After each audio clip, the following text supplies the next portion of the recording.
Bismillahirrahmanirrahim. Please like, subscribe and share. Bismillahirrahmanirrahim. अस्सलाम वालेकुम। मेरी आप सभी से इल्तिजा है कि एक मरतबा दुरूद इब्राहिमी पढ़ लीजिएगा। बिस्मिल्लाहिर्रहमानिर्रहीम। अल्लाहुम्मा सल्ली अला मुहम्मदिन व अला आलि मुहम्मदिन कमा सल्लैता अला इब्राहीम व अला आलि इब्राहीम इन्नका हमीदुम मजीद। अल्लाहुम्मा बारिक अला मुहम्मदिन व अला आलि मुहम्मदिन कमा बारकता अला इब्राहीम व अला आलि इब्राहीम इन्नका हमीदुम मजीद। जज़ाकल्लाह खैर। बिस्मिल्लाहिर्रहमानिर्रहीम।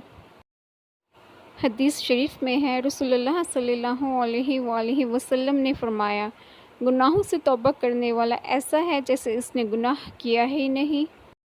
फरमाने मुस्तफ़ा सल्लल्लाहु अलैहि वसल्लम है, लोग इस वक्त तक खैर व आफ़ियत से रहेंगे जब तक जल्दी रोज़ा अफ्तार करते रहेंगे।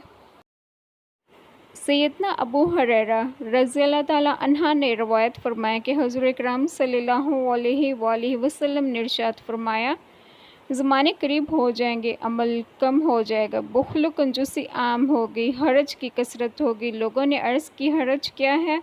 आप सल्लल्लाहु अलैहि वसल्लम ने इरशाद फरमाया, कत्ल। सैयदना अबू हुरैरा रज़ियल्लाहु ताला अन्हा से रवायत है कि हुज़ूर इकराम सल्लल्लाहु अलैहि वसल्लम ने इरशाद फरमाया, दुनिया के मामलात में इसकी तरफ देखे जो तुमसे कम दर्जे में है और इसकी तरफ ना देखे जो तुमसे आला दर्जे में है। ऐसा करना ज़्यादा मुनासिब है, इसलिए कि तुम हकीर ना समझना अल्लाह ताला की इस नेमत को जो तुम पर है। आमीन। जज़ाकल्लाह खैर। बिस्मिल्लाहिर्रहमानिर्रहीम। अल्लाह ताला हमें अहदीस मुबारका पर अमल करने की तौफ़ीक फ़रमाए। मैं आज आप लोगों से जिस मामले में डिस्कस करना चाहूँगी वो है कि बोझ।